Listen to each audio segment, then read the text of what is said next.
Я приветствую вас, дорогие друзья, уважаемые гости и подписчики моего канала. Всем большое спасибо, что присоединяетесь к прямому эфиру вживую прямо сейчас. Николай Азаров на связи. Николай Иванович, приветствую вас. Добрый день. Серьезный разговор нас сегодня ждет о саммите НАТО. Есть определенное там противоречие, которое я бы хотел с вами обсудить. Но прежде обращусь к нашей аудитории. Мы в прямом эфире. Это означает, что можно оставить свой вопрос. Он будет услышан. И, конечно же, ответ на него получен. Это в финальной части нашей сегодняшней программы. Путей несколько. Закрытый клуб зрителей «Шелест» в Телеграм-канале. Абсолютно открыто в сообществе YouTube. Это заблаговременный ваш вопрос. Ну и в чате трансляции вживую, как говорится, что ни на есть. Но важный нюанс в самом конце, пожалуйста, потому что вопросы улетучиваются. Ну и голосуйте в нашем сегодняшнем опросе. Значит, как вы думаете, вопрос для зрителей, кого нужно больше принуждать, чтобы война закончилась как можно раньше? То есть принуждать, чтобы немножко раньше. Вариант ответов: Зеленского, Путина, Трампа или Европейский Союз, вот этот, скажем так, конгломерат еврочиновников. Отсылаем мы этим опросом к тому, что происходит в Европе, и сразу с места в карьер, в Анкаре, и сразу с места в карьер, Николай Янович. Противоречие какое-то странное. Вот я вот с Бабишем согласен из Чехии. Он говорил, вот вчера начался саммит. Говорит, мы вот приехали и слушаем закупки, деньги какие-то, вот это вот война, вот эта подготовка. И никто не сказал слово «мир», поражается Бабиш. А слушайте, а правда? Целый день вчера вроде встречал Эрдоган гостей. Вроде как все там какими-то заявлениями отметились. Зеленский на клубе оружейников выступил. Сейчас вот в эти минуты должна начаться встреча с Трампом. А никто не говорит слово «мир». Почему? Надо заметить, что так нельзя сказать, что никто. Например, Трамп говорит о мире. И говорит это достаточно настойчиво. Другое дело, что он реально делает, это уже другой вопрос. А вот все остальные, да, вот здесь я с Бабишем соглашусь. И все те заявления прозвучали и там от Дании, например, и от Рютте, нынешнего генерального секретаря НАТО, ну и от других различных деятелей, от Стуба, там, например, президента Финляндии. Да, они звучали воинственно и звучали так, как будто все идет прекрасно, и Европа движется к победе над Россией, и стоит только еще немножко поднадавить, и, в общем-то, Россия, так сказать, пойдет на попятную. На самом деле, все это, конечно, не так. Более того, если уж серьезно говорить, то и сравнивать, например, 22 год, 23, 24, 25, то уже ясно совершенно, что Европе, особенно после выхода из финансирования военного конфликта, значит, на Украине, финансирования киевского режима Соединенными Штатами, Европе все труднее и труднее выполнять свои, так сказать, обязательства. Особенно учитывая то, что они одновременно с оказанием финансирования киевскому режиму еще же сами милитаризируются. Потому что Трамп требует определенной планки расходов на оборону. Трамп заявляет, что, значит, Европа не желает сама себя защищать, а находится под, значит, американским зонтиком, расходует деньги американских налогоплательщиков и не хочет, значит, сама себя обеспечивать свою безопасность. Более того, беспрецедентно, он буквально, прибыв в Анкару, заявил, что он приехал только из-за того, что он хотел встретиться со своим хорошим товарищем, другом Эрдоганом. А так бы он не поехал. Ну, я вот себе с трудом представляю, да, чтобы, например, на встрече, на которой присутствовал Деголь, лидер Франции, да и не только Деголь, любой французский президент из той эпохи, когда Франция хоть так была реально независимой, позволил бы себе так относиться, к себе так относиться. Вот на минуточку представим, заходит, ну не Трамп, естественно, заходит, кто там мог быть там, Труман, Эйзенхауэр, в зал заседаний, и вот обращается так: я здесь босс. Ну, как бы повел себя Деголь? Как, можете себе представить? Ну, такого не могло даже случиться. И, так сказать, это абсолютно гипотетическое предложение. А тут все проглотили. Все эти Стармеры, Мерцы и так далее, они показали, что они реально стоят. И вот сейчас все комментарии, которые идут оттуда, говорят о том, что вот как-то надо так-то помягче с Трампом, чтобы он, в общем-то, по крайней мере, не устроил какой-нибудь скандал. Так ему устроили, Николай Янович. Давайте вот смотрите, вот если так сверху сбоку посмотреть на ситуацию. Слушайте, приезжает Трамп, все ожидают, что что-то будет, какое-то решение по российско-украинскому вопросу, потому что они до этого беседовали, там, Трамп и Путин, и с Зеленским, а сейчас вот встреча в эти минуты назначена, пока нет сообщений, что она началась. Ну, это мы следим, мы, если сразу с места в карьер, мы в прямом эфире сразу обсудим какие-то заявления или какую-то информацию. А тут Трампу свинью подсунули иранскую, и причем вообще не пойми кто. Война началась, он вышел из перемирия. Зачем? Ну, слушайте, Александр, ну это очень трудный конфликт, который не только имеет политическое содержание, экономическое содержание, военное содержание, но еще и психологическое содержание. Вот, ну, наверное, бы уже надо было понять, какова психология принятия Трампом каких-то решений. Ну, поводом явился там обстрел катарского какого-то танкера со стороны, значит, Ирана. Ну, так это было, не так. Трудно судить, и еще более трудно соображать, почему такой обстрел произошел. Разные версии существуют. Ну, тут же Трамп взрывается, обзывает их там бандитами, называет, ну, всякими словами не хочу их повторять. Кого он называет-то? С тех самых людей, с которыми подписывал меморандум буквально неделю тому назад. И которых называл нормальными ребятами, с которыми можно договариваться. На самом деле... Подстава. Нет, да тут какая подстава? Тут есть, вот смотрите, и в общем-то один такой серьезный финансовый момент. Вот после перекрытия Ормузского пролива американцы очень серьезно заработали. Цены поднялись очень серьезно на нефть, на газ.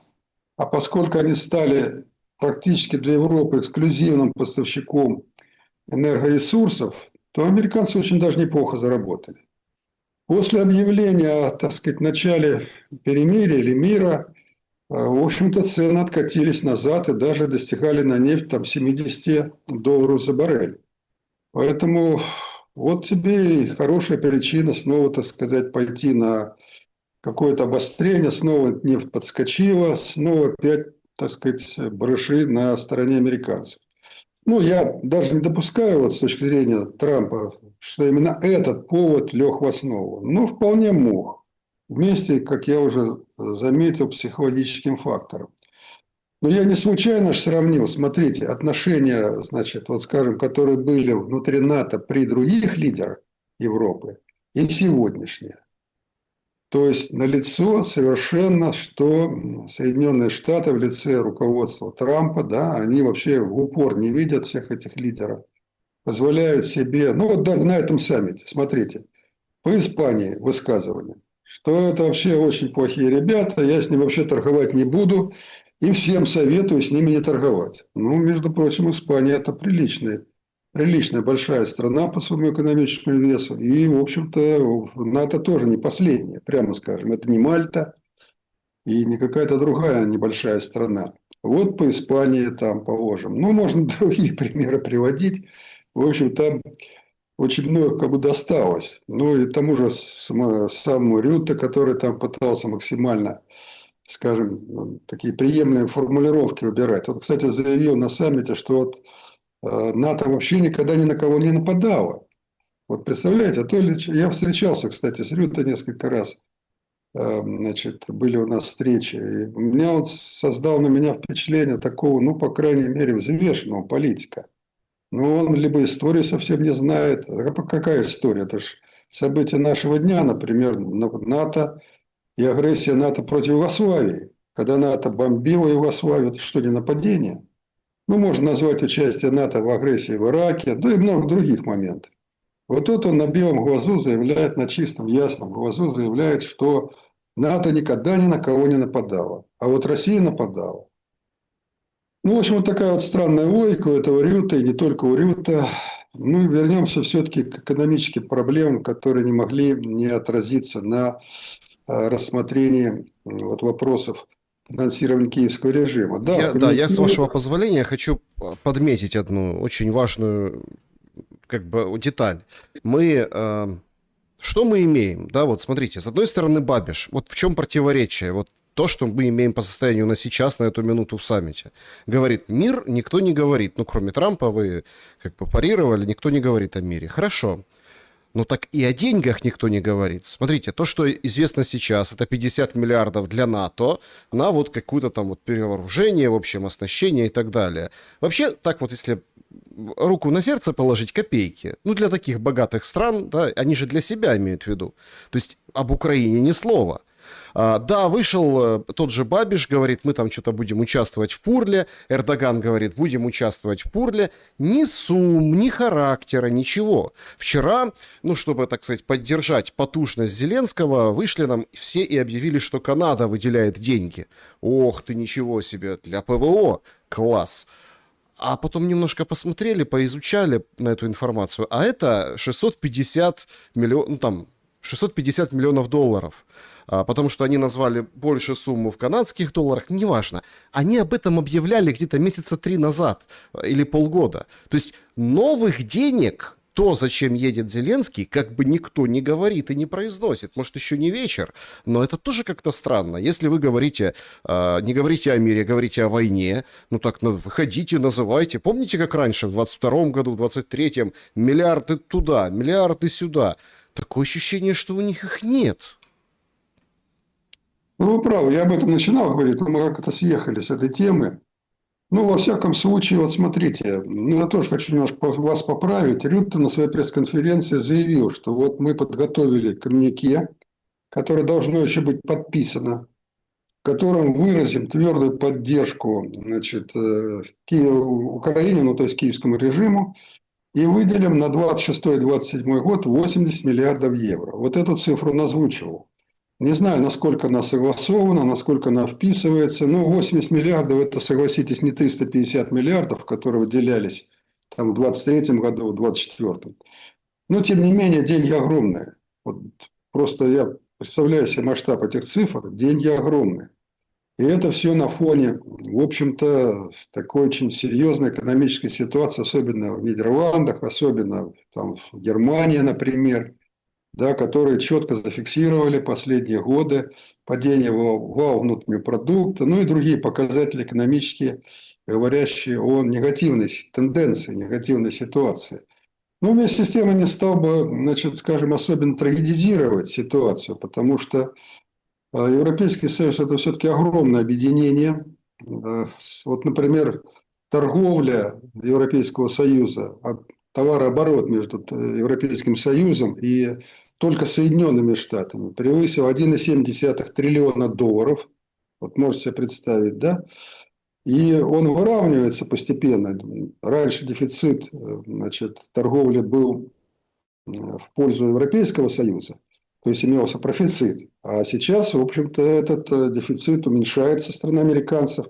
И вот те, значит, пошлины, те, значит, вот меры, которые Трамп предпринимал против Европейского Союза, они работают. Работают там, значит, и сейчас американцы, в общем-то, можно там много чего говорить по американцам, но вместе с тем там ситуация в экономике не так уж и плачевна, как иногда представляется.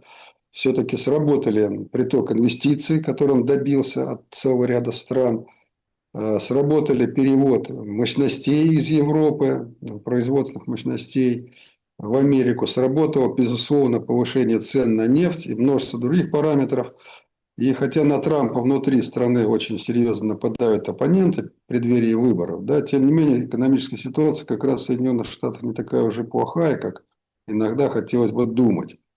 Поэтому, вот скажем, в целом Европейский Союз вместе с американцами, НАТО, они сохраняют возможности. Да, они уменьшают финансирование, но они сохраняют очень серьезные большие возможности как по производству вооружений, так и по финансированию вот всех этих военных действий, особенно через их прокси, то есть киевского режима. Ну вот единственная в мире страна, которая вот так взялась за деньги, за наем, расходовать своих людей, потому что ресурс человеческий – это самый важный. Можно много чего рассуждать про там каких-то локомотивах там, или еще чего-то, о каких-то разрушениях. А вот человеческий ресурс как раз ресурс маловосполнимый. Вот мы говорим, когда о демографии, да, вот сейчас там скатились на цифру 150 миллионов рождаемости, то есть она уменьшилась против наших времен 3 с лишним раза. А это же будет означать, что она и дальше будет уменьшаться. То есть вот через 20 лет, если мы посмотрим, да, кто же там будет рожать, если вот сейчас в 3 раза уменьшилась рождаемость, то через 20 лет она будет, ну, где-то раза в 4-5 меньше. И тогда возникнет вопрос, когда там посол Соединенных Штатов, посол в Штатах Украины, некая Стефанишина заявляет сейчас вот на полном, так сказать, сознанием там не знаю какого ума, но заявляет, что Украина является главным гарантом стабильности НАТО и стабильности глобальной. Ну вот можете представить такую дурость? Ну, словом, значит, Александр, я хотел бы вот что сказать, что сейчас происходят определенные события, в которых можно найти положительные моменты, негативные моменты. Негативных больше, к большому сожалению. Действительно, право в мире абсолютно никто, кроме Трампа, не говорит, а Трамп говорит чисто декларативно, к большому сожалению. А такие деятели есть абсолютно оголтелые, как Ступ, который... Я тоже, кстати, со Стубом встречался, когда он работал министром иностранных дел. Он приезжал в Украину, я был в Финляндии с визитом. Так сказать, у меня крайне негативное впечатление об этом человеке. Это абсолютно неуравновешенный. Ну, как финны таких избирают, трудно сказать. Вот, чем они руководствуются. Ну, во всяком случае, вот он заявил, что сейчас Украина побеждает, поэтому надо дальше продолжать накачивать ее оружием, надо там дальше, значит, давить на Россию, и в конце концов, значит, вот мы вместе с Украиной победим Россию. Ну вот если такие вот слушать рассуждения, а мы говорим, а что такое саммит НАТО? Вот как раз это эти Стубы, как раз это Стармеры, ну, правда, он уходит, но тем не менее пока есть. И среди здравомыслящих там, ну, Чех, президент Чехии Бабиш, или премьер он там в Чехии, что-то сейчас Ну, сразу смотрите, быстро да, скажу. тут очень важный момент, Николай Иванович. Так нам же говорят, вот говорите, вы ключевое слово сказали, здравомыслящих. Ну вот, так нам говорят, что это здравая мысль. Нам нужно сильнее надавить на Россию, чтобы... Вот я, если честно, вчера какая-то была загадка. Значит, по саммиту для меня вот сегодня загадка, вчера тоже. Загадка вчерашнего дня. 2 загадки у меня. Загадка номер 1. Давайте разгадывать вместе. Значит, Краснодарский край, компрессорная станция, которая гонит газ через Турцию на Европу, поражена. Остановлена прокачка, и в этот момент Зеленский выступает, Зеленский в Турции, ручкается с Эрдоганом, все хорошо. А так, если разобраться, то это подрыв суверенитета того же Эрдогана и той же Турции. Ну вот так это все выглядит. И ничего, выходит Эрдоган, помогать будем, все нормально. То есть это как никто не замечает, да, этот момент. А там, что турки деньги за... точно такая же история происходит с загадкой номер 2. Вот лично для меня. Зеленский, значит, выступает, потушничает, все классно, и все говорят, давайте, Сибига выходит и говорит, мы отправили России какой-то план, ну, типа мирный план, с припиской, мол, Путин, признай, что ты там своих целей не добился, но это реалистичный мирный план. Сначала выглядит все как какая-то вот хуцпа а-ля вот это письмо, помните, открытое Зеленскому, Путину. Сначала выглядит так.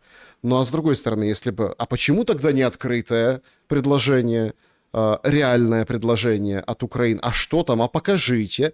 Ну, это все ограничивается буквально одним твитом Сибиги и все. То есть мы подразумеваем, что за кулисами что-то происходит, раз на такие вопиющие вещи, как подрыв станции Голубого потока, не обращают внимания. и какая-то вот такая странная подача, что Украина что-то предложила России, чтобы закончить войну.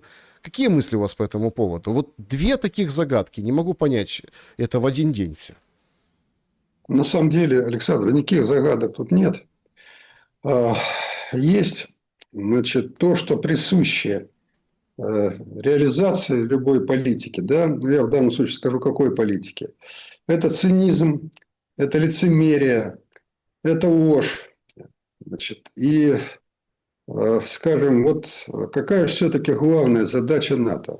Ну, не будем же ее сбрасывать. Это, в принципе, разрушение России. Во всех нормативных документах НАТО, которые они, кстати, не скрывают, говорится о том, что Россия является главной угрозой для НАТО. Ну и скажем так, на этом фоне там какая-то бомбардировка, какой-то газоперекачивающий или контрольный, я не знаю, что там за станция, как конкретно, значит, компрессорная станция или, может, измерительная станция, не знаю точно. Компрессорная, да. Вот.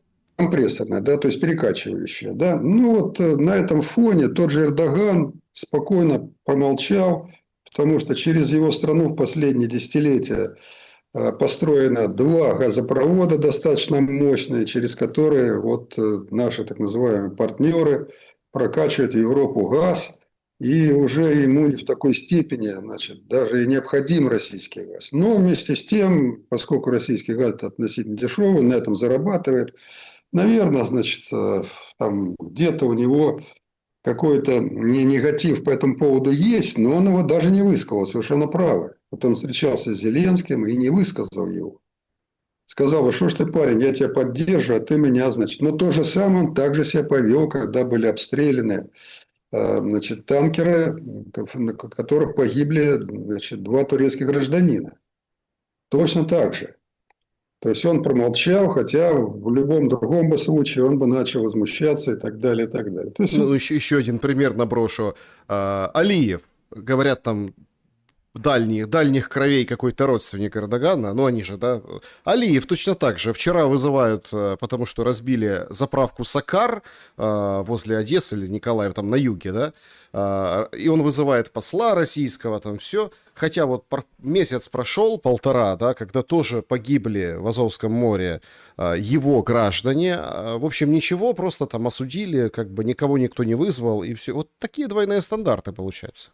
да, двойные стандарты на первом-то плане, они все-таки решение вот этой своей стратегической задачи, значит, вот, которую они преследуют с маниакальной упертостью. То, что не удавалось за 1000 лет, им почему-то вот они считают, что им удастся вот именно сейчас. Удастся все-таки вот добиться поражения России. И поэтому, смотрите, даже вот, ну, я другой такой парадокс привожу. Вот Трамп спокойно, значит, в присутствии вот этой премьер-министра Дании, там дамочка такая, которая, кстати, получила на выборах, в общем, с одной стороны проигрыш, а с другой стороны осталась премьер-министром. Но тем не менее, вот в присутствии этой дамочки он заявил, что Гренландия должна быть нашей, мы должны ее контролировать. Она, правда, тут же поспешила, что вот не будет такого, мы ее будем контролировать. Но, правда, заявила где-то кому-то вскользь, не самому Трампу. Вот. Вот два союзника в НАТО.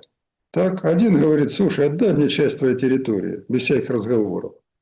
А другая там якобы там, так сказать, сопротивляется и колеблется. Таких противоречий немало, кстати, значит, и в НАТО, и в Европейском Союзе. И тем не менее, вот все, что их объединяет, даже те страны, которые, в общем-то, как будто бы нас, ну, я имею в виду Россию, как будто бы поддерживают.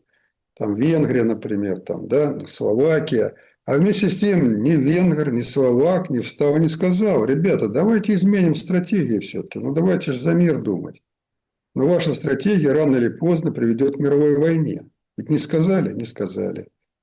Грозятся санкциями, там, заморозить санкции, там, вето наложить. А вместе с тем уже 21-й пакет принимался единогласно, поддерживался и так далее, и так далее. То есть внутри НАТО и внутри Европейского Союза все-таки действует старое правило, под которым когда-то, значит, это НАТО создавалось.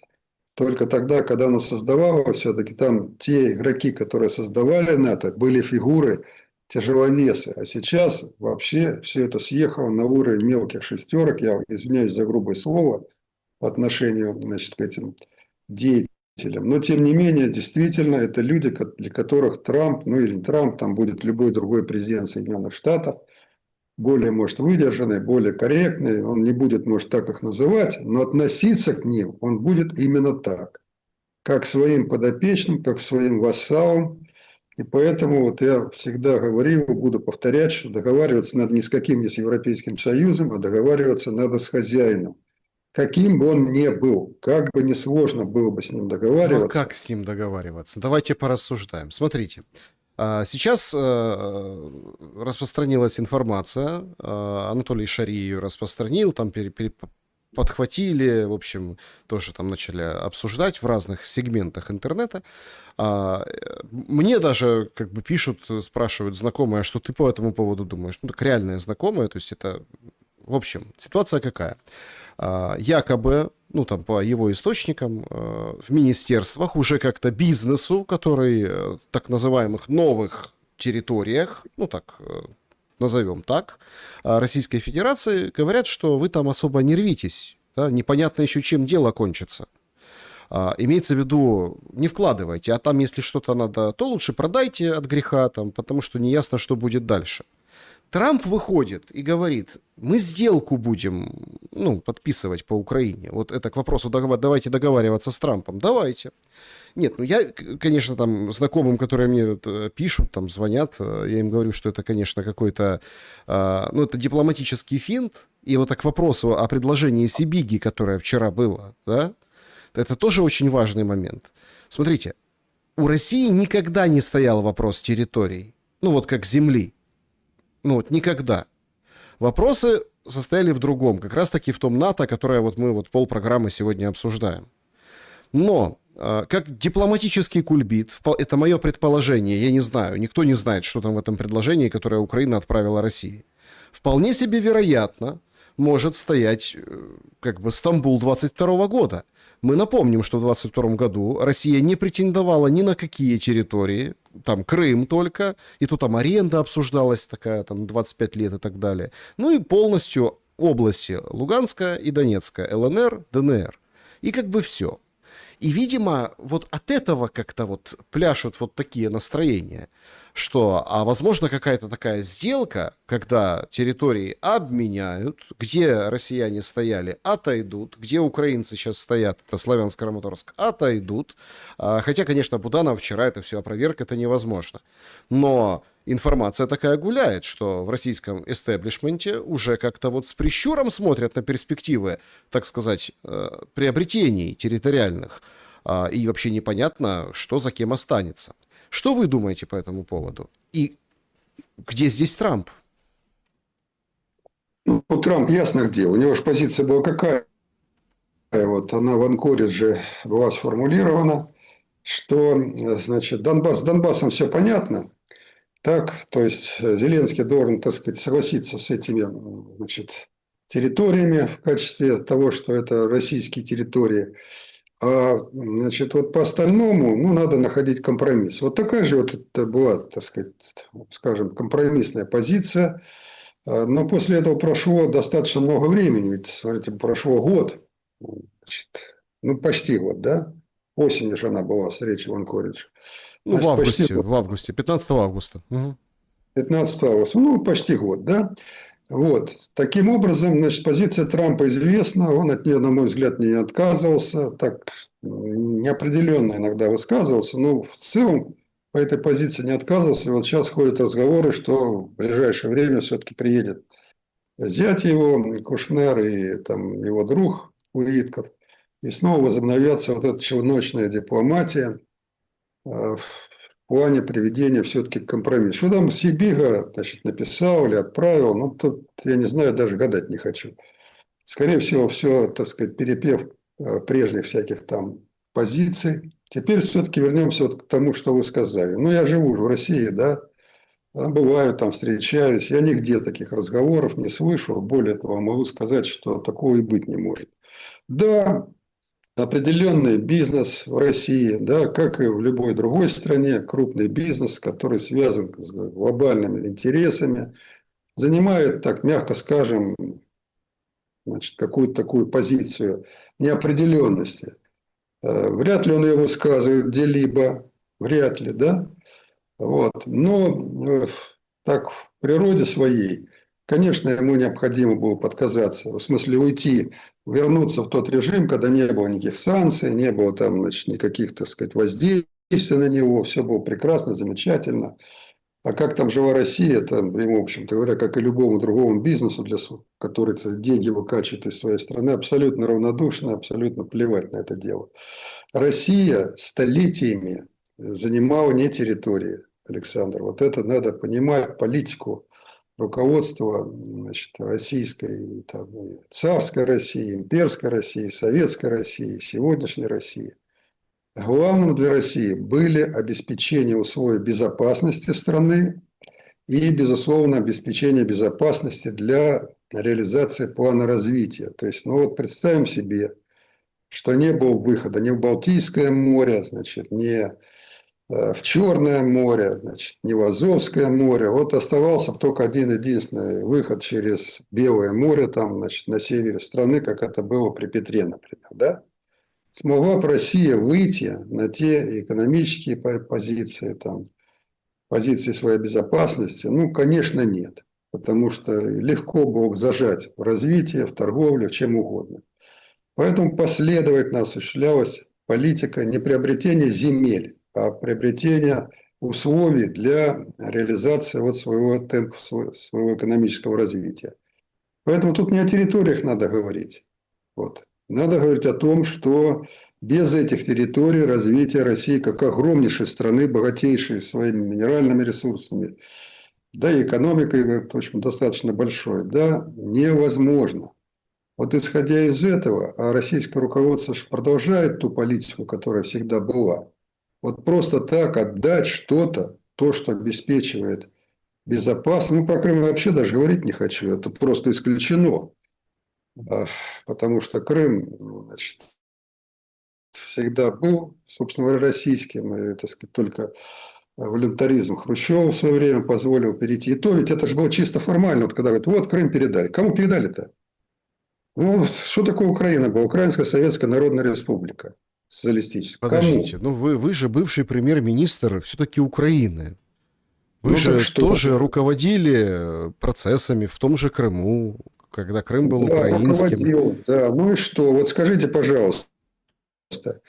Значит, я же должен историю знать, я ее знаю прекрасно. Но если я знаю всегда, что Крым никогда не был украинским, реально не был.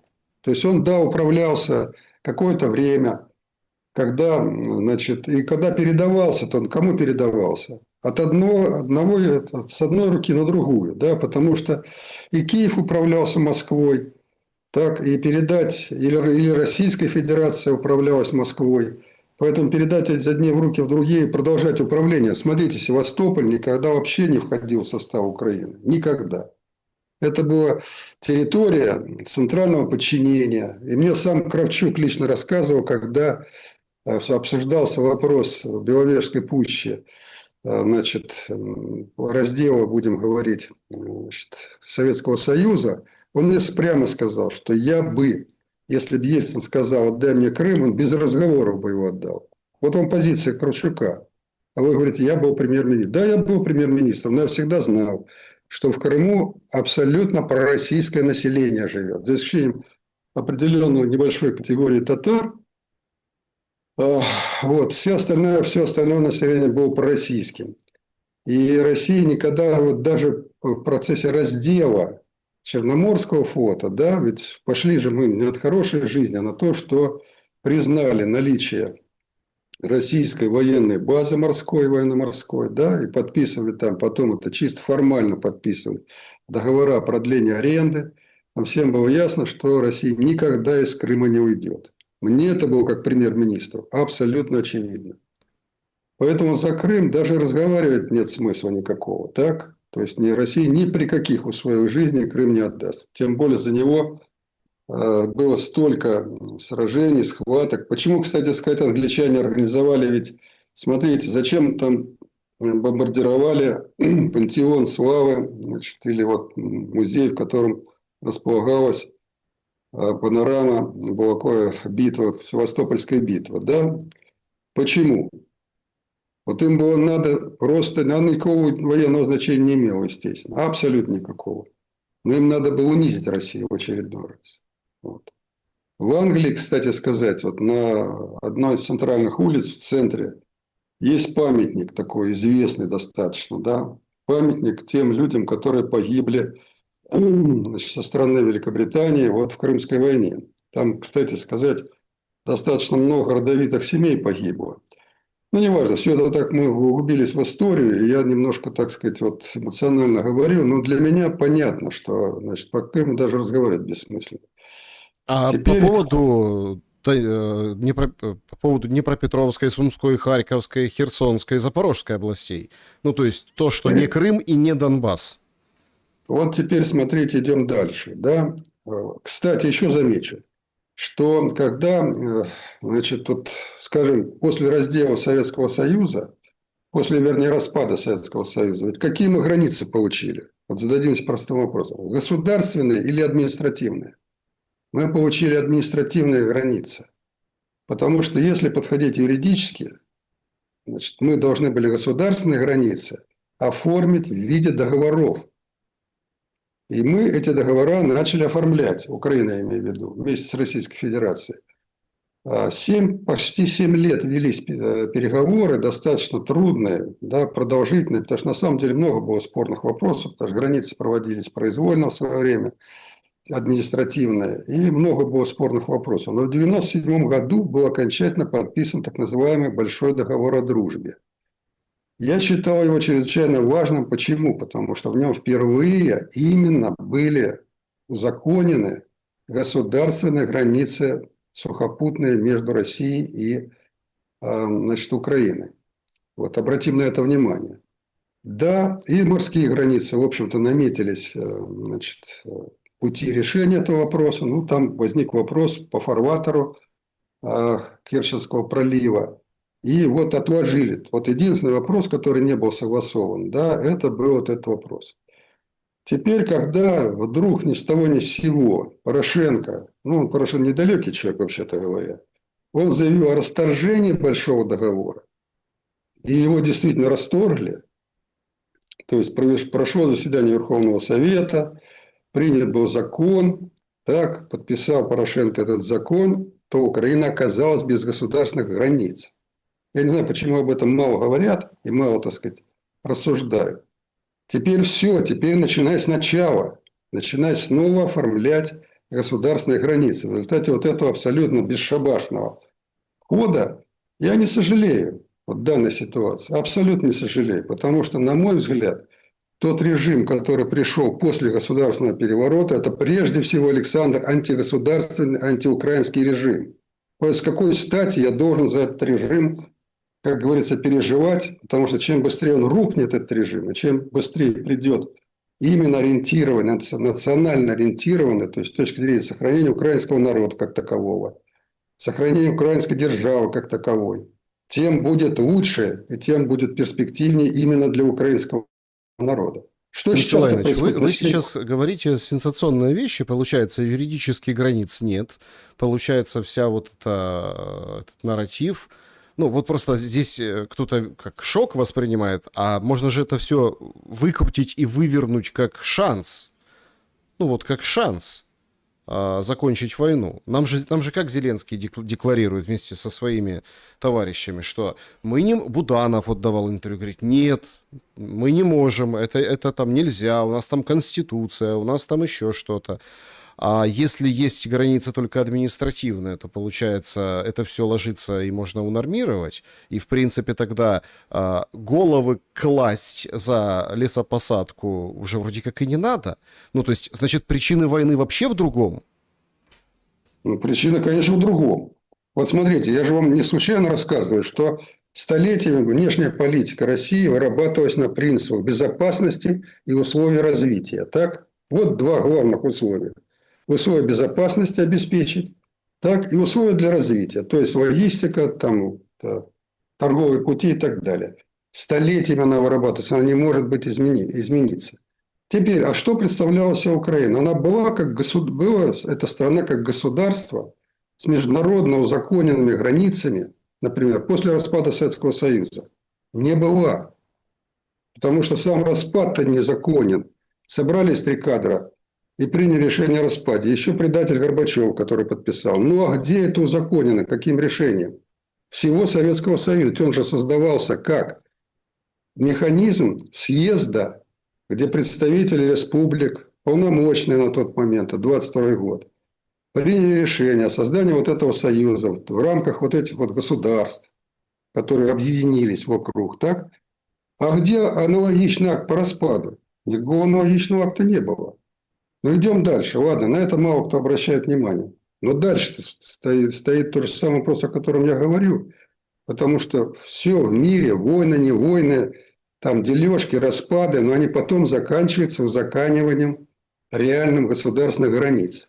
Либо по сухопутных, либо, если эта граница там, морская в том числе проходит, значит по морю.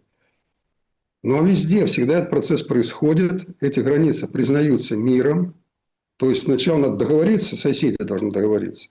Потом, когда они договорились, ратифицировали эти законы о признании взаимного этих границ. Потом, естественно, мировая в лице ООН признает эти границы. Так вот, такой процесс и проходил. Я же не Америку открываю. Вот он и проходил между Украиной и Россией, как положено проходил. Обсуждали, справки всякие исторические приносили. Как, что, кто живет там, почему такое решение принялось. Приняли.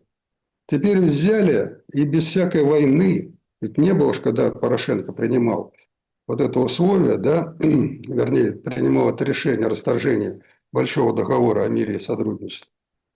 Не было уж конфликта. Открытого такого, какой в 22 году начался. Не Нет, было. на Донбассе был конфликт, подождите.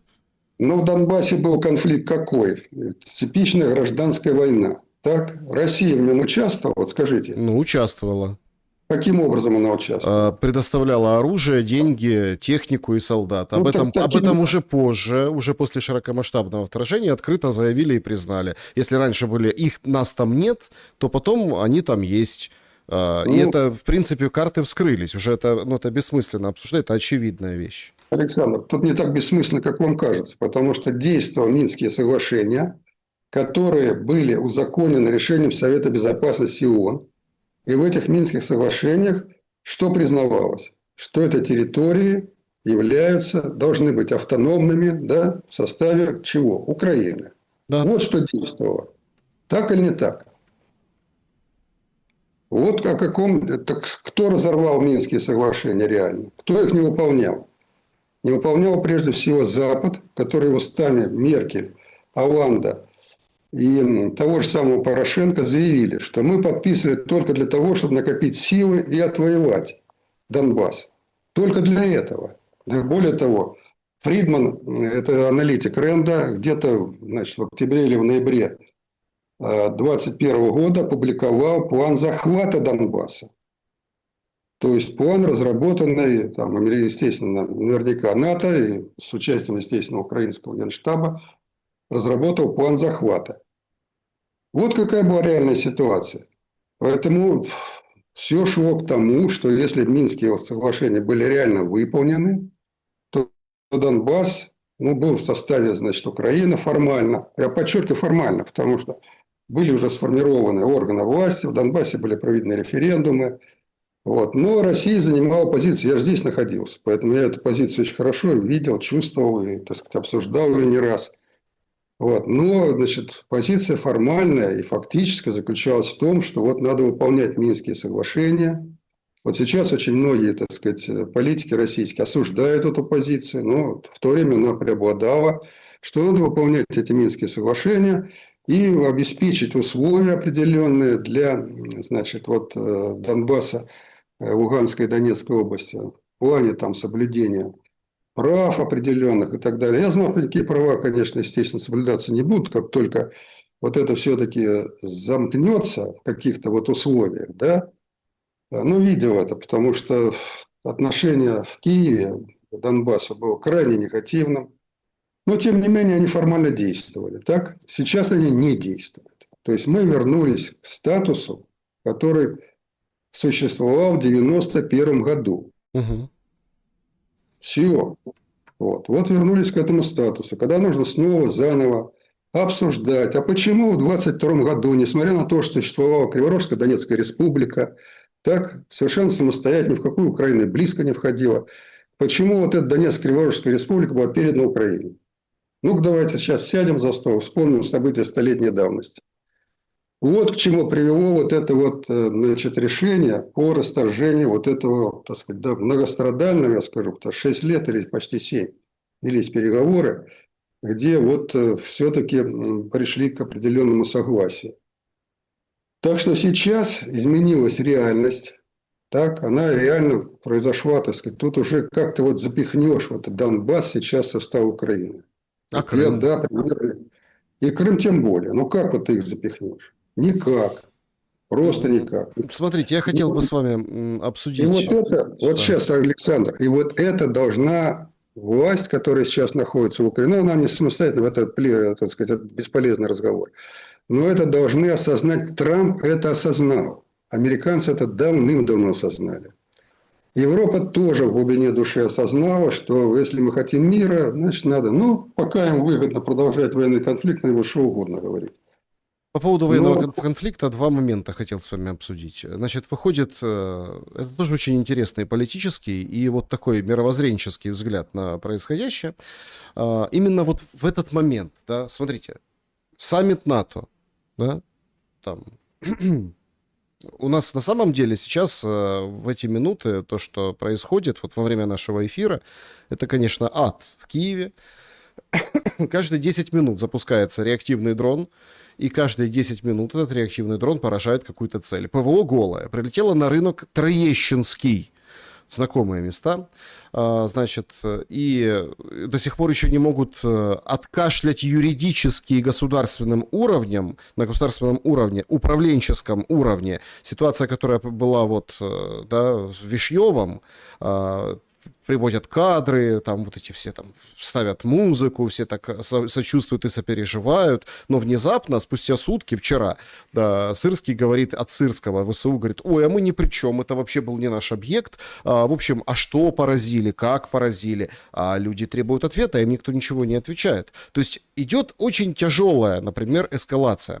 Параллельно с этим, Николай Иванович, выходит интересный материал в британской The Telegraph господина Залужного, который недавно говорит, что если будут выборы осенью, то я иду.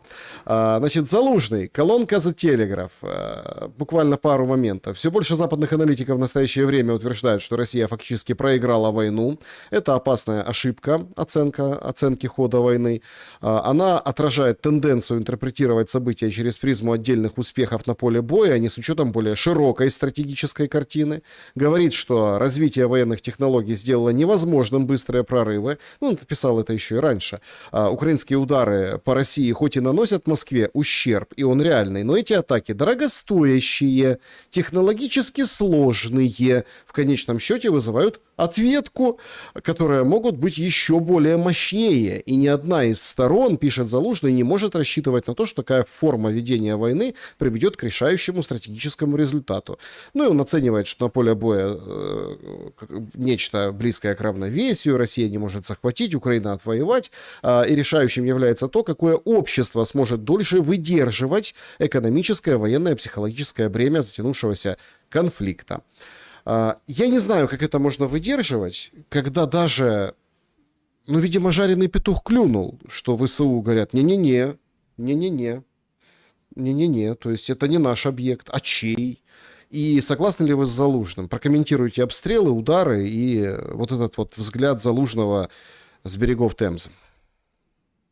Александр, я хочу провести, значит, определенную достаточно четкую грань. Я уже сказал, что я категорически против вот этого нацистского режима, который управляет сейчас и разрушает Украину. Но если кто-то думает, что я вот радуюсь вот этим ударам, разрушениям того, над чем я десятки лет работал, Вот. Скажем, глубоководные порты одесские, кто их углублял, по чьим решениям они углублялись, строились, причалы и так далее, и так далее. Множество объектов в Украине, да, значит, поднималось, развивалось по тем решениям, которые, ну, я в том числе и готовил. И вот я сейчас должен смотреть и радоваться, как разрушен, например, превращен в руины великолепный, например, этот аэропорт и терминал, и взлетно-посадочная полоса одна из самых лучших в Донецке, да? Вот я должен радоваться этому, когда я там столько сил угрохал на создание в течение года вот этого прекрасного терминала. Или реконструировал те же самые Жуляны, Борисполь, да и множество других объектов. Я не могу физически радоваться этому, понимаете или нет? Тем более, если это сопрягается с жертвами людей, ради которых, собственно, я и работал. Но я прекрасно понимаю, что причиной этого является политика киевского режима, который полностью лег под европейцев и американцев, которым не жалко украинский народ, а не жалко страну. И плевать им на эту страну. И поэтому они специально, я об этом уже больше 2 лет говорю, или, наверное, еще больше, чем 2 года, говорю о том, что каждый обстрел глубинной России будет порождать ответную реакцию. Обязательно. В больших масштабах. То есть ты, гад, я извиняюсь за грубое слово, провоцируешь. И если, предположим, российское руководство более-менее сдержанную позицию, ну, я же это видел. Слушайте, ну, можно же отличить, скажем, то, что делается сознательно для разрушения страны, да, или от того, что делается по необходимости. Можно отличить спокойно. Вот я еще раз подчеркиваю. Разрушать музей славы Севастополя никакой необходимости не было, абсолютно. А можно разрушить было. Так вот, значит, каждый раз ответные удары, естественно, превосходили по мощности и значению, значит, вот то, что наносилось в ущерб России. Да, сейчас, естественно, какие-то определенные моменты есть, я об этом много раз говорил. Но они не являются определяющими для России. Не являются. Если бы они были определяющими, наверняка позиция как-то изменилась. Они не являются. Теперь Залужного позиция. Ну, я не знаю, как там Залужный рассуждает, а я рассуждаю очень просто. Человеческого ресурса максимум хватит на 1,5-2 2,5 года. Максимум. Это надо выгрести все по 400 тысяч в год, чтобы потом, вообще говоря, индусов приглашать или из Бангладеш, кого угодно приглашать, чтобы как-то оживлять экономику. Вот что такое человеческий ресурс. Это самое главное. И им его не жалко. Залужный это не понимает. Он не экономист, никогда в жизни никакого отношения не участвовал, так сказать, в развитии страны. А я это прекрасно понимаю. То есть никаких вечных войн не будет. Вот максимум 1,5-2 года. Вот все. И останется Украина вообще без мужиков, без мужчин. Да, будут, конечно, ходить мужчины, там разные будут ходить. Но вот я говорю, я считаю так. Если сейчас 6 миллионов, то, скажем, через 2,5-3 года останется 4. А что такое 4? Это ничего. Если у нас было 24 миллиона трудовых ресурсов, что такое 4? Про какую мы Украину вообще рассуждаем и говорим? Кто ее будет восстанавливать? Каким образом она будет восстанавливаться? Если одна из главных задач нашего правительства была восстановление демографического баланса. Вот мы в 2010 году чем занимались? Денег не было, ничего не было. Мы занимались снижением смертности и восстановлением рождаемости. Вот наша была главная задача. Почему? Да потому что мы думали о том, как страна будет жить через 10 лет, 15, 20, 30. Сейчас никто об этом не думает. Рассуждают: Украина в границах, отдай то, отдай это. Да ты хоть то, что у тебя сейчас есть, дай лад этому. И можно ждать лад. Ну, все, я отвлекся. Так что Залужный рассуждает, вообще говоря, может быть, в какой-то степени он военный, понимает, о чем он говорит. Но вот с точки зрения экономики он совершенно не отдает себе отчет, о чем он говорит. Что может произойти за эти 1,5-2 года? Да? Это может изменение технологий, появление абсолютно новых каких-то технологических средств, приемов, технических средств ведения военных действий. Но тут я не ожидаю прорывов никаких. Потому что в России достаточно мощный военно-промышленный комплекс. И наука, и, так сказать, и технологии, и КБ, и все остальное. Он даже сохранился с советского времени. В Украине ничего этого нет. Все эти штиллерманы – это бутафория. Может, потолковый парень, талантливый, но ведь за этим должна стоять серьезнейшая база. Нет, так стоит, Николай Иванович. Извините, что прерываю. Стоит. Ля Монд сегодня опубликует очень интересный материал, где фактически описано, что так это французская ракета «Фламинго». Ну, то есть французские системы наведения, французская... Я про то и говорю. Большой материал. То есть стоит, получается, Александр, европейский мне это ВПК. же ясно.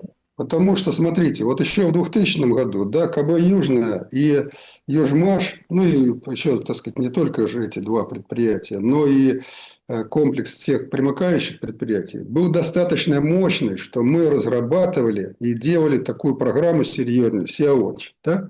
Это запуск «Морской старт», так называемый, еще в 2000 году. Но ведь после этого приходили оранжевые правительства и все разрушали. А кто разрушал? Ну, они сами от непонимания, а американцы сознательно. Зачем нужен был какой-то конкурент? Или там те же самые натовцы. Так что ничего практически не осталось. Поэтому, может, этот парень толковый, там, и что там за него говорят, я не знаю. Но, во всяком случае, вот вы совершенно правы. Вся основная база – это, естественно, европейская. Она мощная, эта база. И технологически, и технически она может противодействовать российской. Но пока еще нет. Вот пока еще уровень, скажем, не такой, чтобы Россия стала отставать от этого уровня. Да? Так что, на мой взгляд, я возвращаюсь, у нас время уже, наверное, подходит к концу, возвращаюсь к той мысли, которую очень часто говорю, и для меня это искреннее убеждение. Мир нужен сейчас Украине, так, тому, значит, что от нее осталось, и России. Причем не меньше мир нужен России, чем Украине. И я не хочу тут аргументы приводить никакие. Это абсолютно очевидно, абсолютно ясно. Так что вопрос в одном. Это смена политического режима в Украине. Как только приходит ориентированный на страну режим, любой, я там фамилии не хочу называть, в стране много толковых, способных людей, которые то, что я говорю, прекрасно понимают. Может, они это не говорят, потому что за это можно срок, наверное, получить в Украине. Но они это прекрасно понимают. И точно так же я понимаю, что чтобы не отстать в мировом развитии России, да, ей тоже нужен мир сейчас. Причем долгий мир, который бы она использовала для того, чтобы серьезно рвануть вперед. Да, друзья, значит, подведем итоги нашего опроса и буквально несколько вопросов сообщества, клуб и чаты. Николай Иванович, режим Блиц, пожалуйста. Ну, чтобы как бы больше охватить, и как бы к лаконизму на ответы на вопросы призываю. А там как получится, потому что вопросы-то разные, знаете, и такие глубокие, там двумя словами, двумя предложениями не отделаешься. Как вы думаете, кого нужно больше принуждать, чтобы война закончилась как можно раньше? Как голосуют зрители? 4% Путина, 7% Трампа, 34% Зеленского и 55% все-таки Европу. Европу надо принуждать. Кто же ее принудит, Николай Иванович, Европу-то? Да, Европу принудит Россия, если займет активную позицию принуждения. Пока идут такие вот реверансы, переговоры. Вот. Ведь смотрите, ну кто, собственно говоря, управляет вот этими, значит, так называемыми украинскими обстрелами глубокой части России? Ну кто ведет вот эти все беспилотники на 2500 километров? Ну не украинцы это ведут. Это ведет НАТО, используя все свои технологии, обходя все системы ПВО. Поэтому, по сути дела, Европа воюет с Россией сейчас. И рано или поздно это приведет к тому, что будет прямое столкновение, если они не остановятся. Так, ну что, друзья, мы в прямом эфире, поэтому сейчас будут ваши вопросы. Ну, я просто должен, потому что мы в прямом эфире, вот вам всем это показать. Это вот такой, так сказать, снимок, да, вот этот. Сидят, засели. Началась встреча Трампа и Зеленского в Анкаре. Сидят себе, в общем, Зеленский, как обычно, ну, не будем выражаться, в общем, на шарнирах, не на наглом, на как. Ну, в общем, вы понимаете, да, достаточно нервненько. Трамп тоже, в общем-то, вроде не в духе. Он и вчера так выглядел достаточно сумбурно. У Трампа в голове Иран. Ну, в общем, встреча началась. Поехали по вопросам. Если что появится, Посмотрим. Но если скандал, все сразу напишут, что скандал, побили горшки, разошлись. Николай Иванович, режим Блиц, вопросы зрителей, клуб зрителей. Поехали. Дмитрий задает вопрос. Николай Иванович, скажите, в разрезе сегодняшнего государства Украины есть ли сценарий с Малопольшей? Если и есть, в каком временном отрезке? Спасибо за ваш ответ. Мира вам и добра. Ну, Малопольша – это изобретение самих поляков. И никогда, значит, такой вопрос официально и неофициально не поднимался. Даже тогда, когда президентом, руководством Польши управляли вот такие люди, как Качинский, покойный, да, такой вопрос не поднимался, и он не имеет права на жизнь. Ой, господи, извините, друзья, я понимаю, вопросов много, полетели, скажем так, цитаты, это сейчас в прямом эфире они вышли к прессе, это не будет долго, поэтому это очень интересно. Значит, Трампа спрашивают по прекращении огня в Украине, а он не понимает, о чем его спрашивают, и говорит про войну свою с Ираном. И говорит о том, что сегодня сильно ударим по Ирану, а рядом Зеленский сидит недоумевающий. И, значит, сравнил он Зеленского и Путина с двумя детьми, которые дерутся во дворе. Типа, да, вот взрослый приходит и мирит, говорит, между русскими и украинцами нет большой разницы. Ну и еще слова Трампа. То есть стратегия от Зеленского понятна по видео, да, вы видели. Он сидит нахмуренный, да, вот до него очередь может и не дойти. Трамп говорит, Путин непростой персонаж, Зеленский тоже непростой, но за последние недели мы добились серьезного прогресса. Вот такие последние, скажем так, заявления Трампа, да, и, в общем, ну, прям очень интересно, что сейчас... Ну, а Зеленский о своем толдычит, говорит, будем работать над соглашением о дронах. Это вот с пылу с жару прямо сейчас во время нашего прямого эфира происходит. Они вообще о разном, по-моему. Николай Потому что в разных мирах живут. Трамп живет в своем мире, он для него самостоятельный, в нем он хозяин. А Зеленский живет в своем мире, попрошайки, когда решение принимает не он, а кто-то. Так что это разные люди, разные характеры и разная, так сказать, степень ментальности. Значит, шутит Трамп по-своему, говорит, прекрасные отношения сложились с Зеленским после скандальной встречи в овальном кабинете. Ну и все украинские СМИ понесли цитату Рубио о том, что мы будем помогать Украине бить глубоко по России, чтобы она закончила войну. Рубио, это не Трамп, это Рубио, там рядышком тоже сидит, и вроде как это ответил прессе, тоже так сказал, и все, ничего себе, Америка будет помогать бить по России. Ну, слушайте, самое время на посекунчике Виткофа и Кушнера. Да, но надо вот эти посиделки начинать как раз с вопроса. Ты с нами воюешь или приехал договариваться о мире? Вот и все. Надо с такого вопроса начинать и этим вопросом заканчивать. Да, конечно, интересная встреча. Ну, вроде пока не ссорятся, да, пока не ссорятся. Давайте еще несколько вопросов зрителей. Поехали, друзья. Все-таки мы с вами, извините, что отвлеклись. Прямой эфир, прямо сейчас это все, собственно, несется. Так, значит, вам много хороших, добрых слов, пожеланий, причем вот на украинскую мову, там, Николай Яныч, спасибо большое за теплые слова. Благодарю за то, что пишете. Так, вот такой вопрос. Какой ваш прогноз по Крыму? Будет ли блокада полуострова, высадка десанта? Будут ли отрезать от материка? Спрашивает пользовательница. Ну, не будет, конечно, потому что, чтобы отрезать от материка, надо захватить же всю эту полоску, а она достаточно приличная, укреплена, и сил у киевского режима, собственно говоря, ни для десанта в Крым, ни для захвата нет, не существует. А думаю, что через какое-то время разберутся с теми налетами на Крым, которые осуществляются, к большому сожалению, из районов Одессы, Николаева. Ну и там будет, конечно, не очень хорошо. Ё-моё, извините, пожалуйста, опять я отвлекаюсь.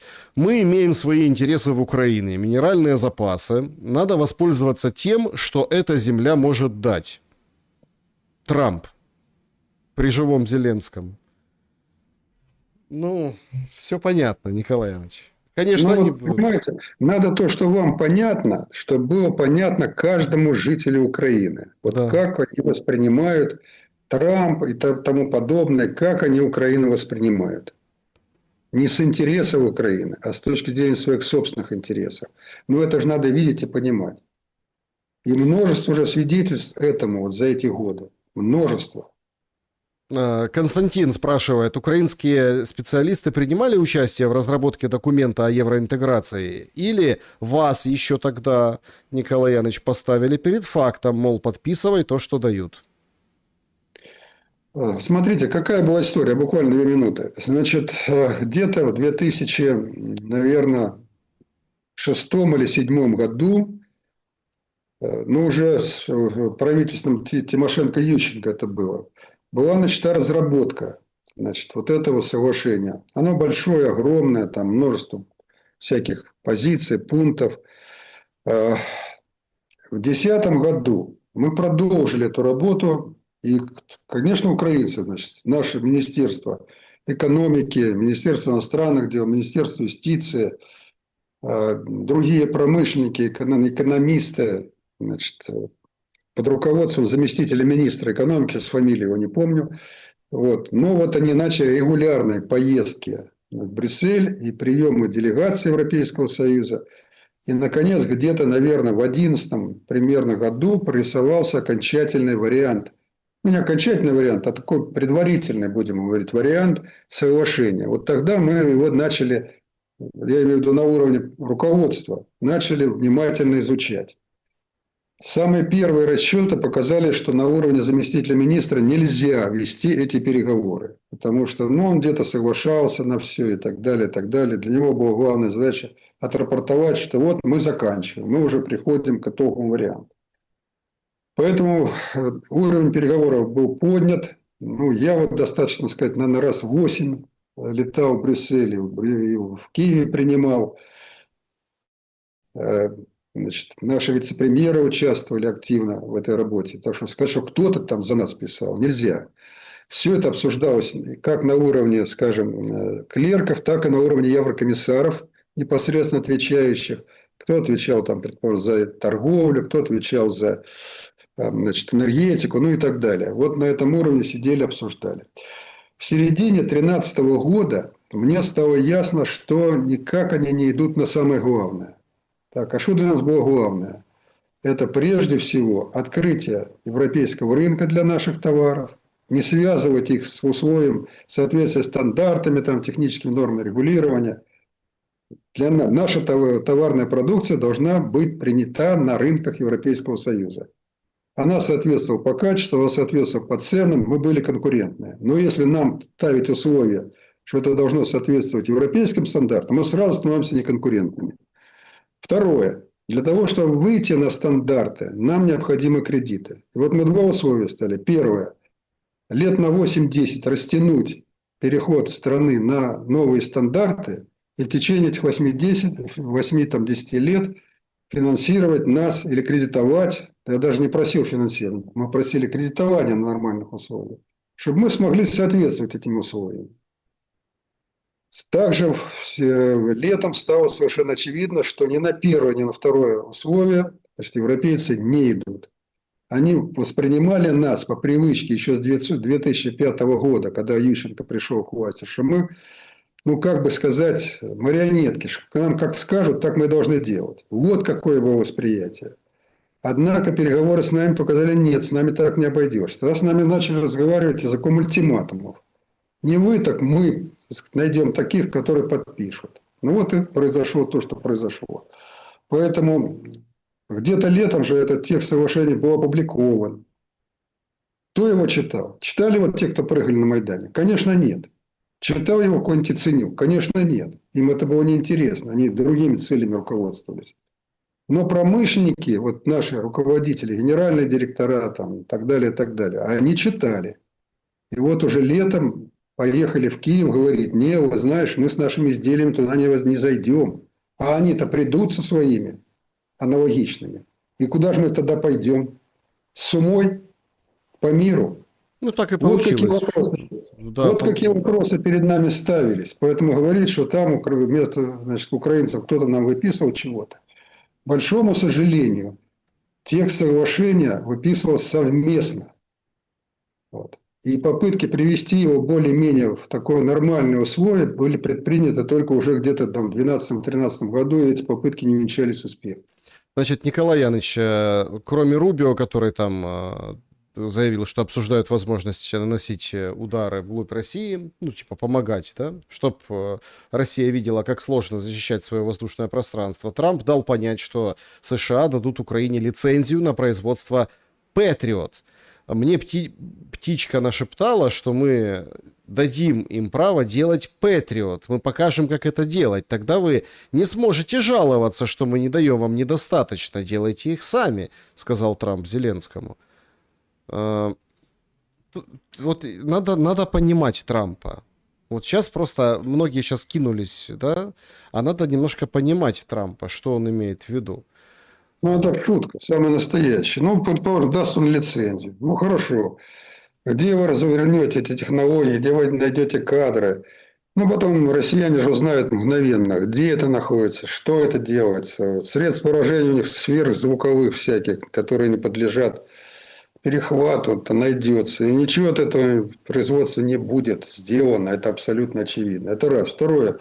Патриот, к большому, ну, вернее, Патриот, к сожалению, или как угодно говорить, смотря с какой точки зрения смотреть, он не является уже далеко, это разработка давняя, не является панацеей для перехвата там, различных сверхзвуковых ракет, использующих сложную, так сказать, конфигурацию полета. Поэтому, ну, он сказал, с барского плеча скинул. Сам-то он работает совсем над другим сейчас, Угу. как известно. Соединенные Штаты разрабатывают так называемый то ли золотой купол, то ли еще что-то такое. Ну, суперсовременные средства перехвата современных. Он не собирается давать никаких лицензий. А то, что нам не надо, пожалуйста, занимайтесь. Да, пожалуйста, тут надо просто понимать, потому что сейчас я вижу, как несется все прям, да, ничего страшного, сенсация, вот это да, посмотрите, какие-то эмоции. Но Зеленский всех приучил к этим эмоциям, а просто нужно понимать, что говорит Трамп, поэтому нужно трезво смотреть на эти вещи. Вот это прям важно. И вы правы, у Трампа занята другим голова. Он весь в Иране, он через вопрос перескакивает на Иран, на Иран, на Иран. Его укусили. И мне почему-то кажется, специально укусили вот этой ситуации с Ираном, именно на саммите НАТО. Вот к гадалке не ходи. Это прям какая-то вот очень интересная партия, которую сейчас, геополитическая партия, которую разыгрывают. Нет, ну Иран для него же сейчас первая проблема. Почему? Потому что вот через 2 месяца уже начнутся серьезно промежуточные выборы в Конгресс. Вот с чем он придет, если он с Ираном не договорится? Вот с чем? То есть для него это сейчас вопрос. Ну, к Украине все привыкли, от Украины уже достаточно обыватели, я имею в виду, устали. Не устали только бюрократы, которые, так сказать, занимаются этими делами. А обыватели сейчас для него действительно первый вопрос – это Иран. Так, чат-трансляция, отсюда пару вопросов. Николай Яныч, возможно ли, что жители Ивано-Франковской, Львовской областей решат провести референдум, чтобы к Польше уйти, по примеру Донбасса? Спасибо. Ну, я не думаю. Вот я много раз был на Западной Украине, да, ну, русофобию замечал, там, ляхов они тоже ненавидят. То кто сторонники Бандеры пойдут в Польшу? Очень даже сомнительно. Так что я не верю во все эти референдумы. Да, конечно, это очень смешно. Тут реакция приходит. А как Трамп может распоряжаться лицензированием производства ракет, которые выпускают частные компании? Это все равно, если бы он разрешил Китаю производить Мерседес без решения собственников компании. Ну, то есть, тут опять еще раз, я вижу, как понеслась вот эта информационная война. Здесь надо понимать это заявление, понимать Трампа. Так, значит, так, там про Арбузова был вопрос, не знаю, хотите прокомментируйте, хотите не прокомментируйте, что он идет в Госдуму от Крыма, вице-премьер, ну, той власти. Я скажу только одно. За 12 лет, вот, которые я нахожусь, к большому сожалению, вынужден был уехать из Украины, да, в связи с государственным переворотом, я ни разу с ним не встречался. Угу. Почему украинцы приняли террориста и бандита Бендеру, спрашивает Сергей. Ну, как понять, украинцы приняли? Как раз украинцы его не принимали. Там достаточно ограниченный круг людей поддерживал Бандеру, да, вот в наше время, да. Потом последовала пропаганда, которая за 12 лет, на мой взгляд, какие-то определенные успехов добилась. Может быть, среди ребят, которые, так сказать, были 6-летними, 5-летними, сейчас, может, они в чем-то там переубеждены. Но, в принципе, особенно Юго-Восток. Почему я говорю особенно Юго-Восток? Потому что после того, как в 1945 году началось восстановление Украины, в 1944 точнее году началось восстановление Украины, то в основном ехали люди восстанавливать Украину не с Западной Украины. Сами себя они в меньшей степени восстанавливали. А ехал Юго-Восток. На какие должности? Учителя, врачи, там, медсестры, там, строители, советские работники, партийные работники. Это в основном мобилизовывались из Юго-Востока. И вот они попали под вот этот вот бандеровский террор.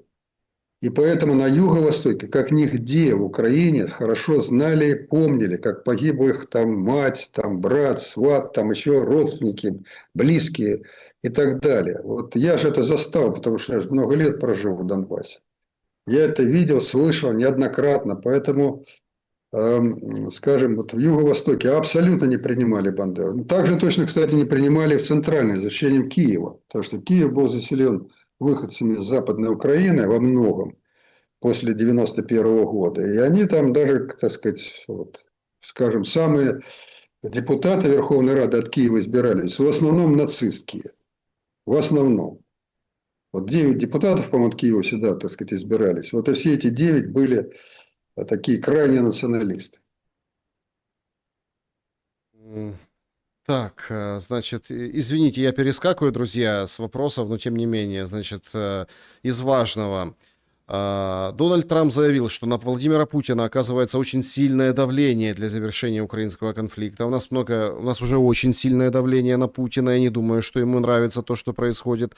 И сообщил о том, что сегодня проведет телефонный разговор с Путиным. Что это будет за разговор, Николай Яныч? Как вот вы видите вот сложившуюся диспозицию? Одно дело разговор Трампа после саммита НАТО при продолжающемся перемирии с Ираном, вот этим всем «я здесь босс», а другое дело вот в такой ситуации. Я думаю, он мало чем будет отличаться от тех разговоров по телефону, которые происходили уже между Трампом и Путиным. Тем более, что этот разговор был анонсирован. Трамп же заявил, что после разговора с Путиным, по-моему, 4 июля, который состоялся, он заявил, что он вот, значит, в Анкаре встретится с Зеленским и после этого перезвонит. Он об этом даже сказал самому Путину. Потом я перезвонил. Ну, то есть, вот сегодня он, так сказать, в очередной раз услышал. Значит, я думаю, что Зеленский мало что ему нового сказал. Очень мало, да. Вот. Но, собственно говоря, навряд ли Трамп-то большое значение придавал тому, что скажет ему Зеленский. То есть, вот он позвонит, значит, Путину, скажет, что он встретился, переговорил. Ну, вот к тебе приедет Уитков, значит, и Кушнер, давай подумаем все-таки, как остановиться. Вот, скорее всего, так сказать, разговор будет в таком плане. Но тут же вот важный очень момент, когда готовятся такие разговоры, то аппараты, значит, и Трампа, помощники его, будут ему готовить тезисы определенные. Ну, зная Трампа хорошо, я не думаю, что он там будет особо придерживаться этих тезисов. У него, видимо, свои тезисы сформировались или сформируются. А вот для Путина 100% положат тезисы. Вот, так сказать, какие надо поднять. Они будут охватывать целый спектр вопросов. Вот так, на мой взгляд, происходило. Частенько, всегда, наверное, так происходило. Вот. Поэтому, ну, посмотрим. Значит, сегодня уже вечером или завтра утром, крайний срок, ну, будет какое-то резюме вот российской информационной службы. И вот и мой сразу мой такой на опыте, на там, информационном опыте прогноз, вот эти сейчас, вот эти мощные заявления, которые все трубят, вот это, да, лицензии дал на ракеты, Рубио говорит, будем помогать бить вглубь России. Вот смотрите, завтра утром это уже будет вообще как бы все в мусорку выброшено, потому что будет абсолютно новая реальность. Да, а потом, смотрите, ну он же Америку не открыл, тот Рубио, да, ведь дураку было понятно и ясно, что вот эта спутниковая система, да, Старлинки все эти, да, системы искусственного интеллекта, американские системы, это именно они наводят, проводят, планируют вот эти все дальние удары киевского режима по России. Поэтому, вот, на мой взгляд, разговор должен именно с этого начаться. И Да, если ответ будет положительный, что я, мол, прекращу это дело, давай только о мире договариваться, вот тогда будет реальный результат по переговорам о мире. Если же, так сказать, уйдет, значит, в рассуждения далекие, да, ну, значит, тогда опять все закончится тем, что давай пусть приезжает этот Уиткер, это Кушнер, будем рассуждать, будем думать. ну и давайте финальный вопрос нашего сегодняшнего эфира. Николай Ильич, много людей спрашивают, несколько вопросов были в сообществе. Здесь вот Мария интересуется. Спросите, пожалуйста, есть ли шанс, что выборы пройдут в Украине законно? Есть вообще кандидаты в президенты? Как вы видите эту ситуацию? Никакого шанса без смены режима нет, что выборы пройдут свободно. Это раз. Второе. Все претенденты уже прорисовались. Никаких новых претендентов никто не пустит. То есть, вот сам Зеленский 100%, Буданов, Заужный, ну, может, еще там кто-то выдвинется. Вот такая вот будет когорта, которая ничего не изменит ни во внешней, ни во внутренней политике. Это будут абсолютно, значит, сфальсифицированные выборы. Поэтому, чтобы прошли реально свободные выборы, надо менять политический режим сейчас. Вот я сейчас вспоминаю всех людей, которые погибли за это время или сидят в тюрьмах, которые могли бы, из которых могла бы составиться замечательная команда, способная установить долговременный мир и способная в короткие сроки восстановить Украину. Ну, хоть кто-то вспоминает и думает об этих людях. Николай Азаров был моим собеседником сегодня. Я благодарен за время и мысли. Всего вам доброго. Друзья, берегите себя,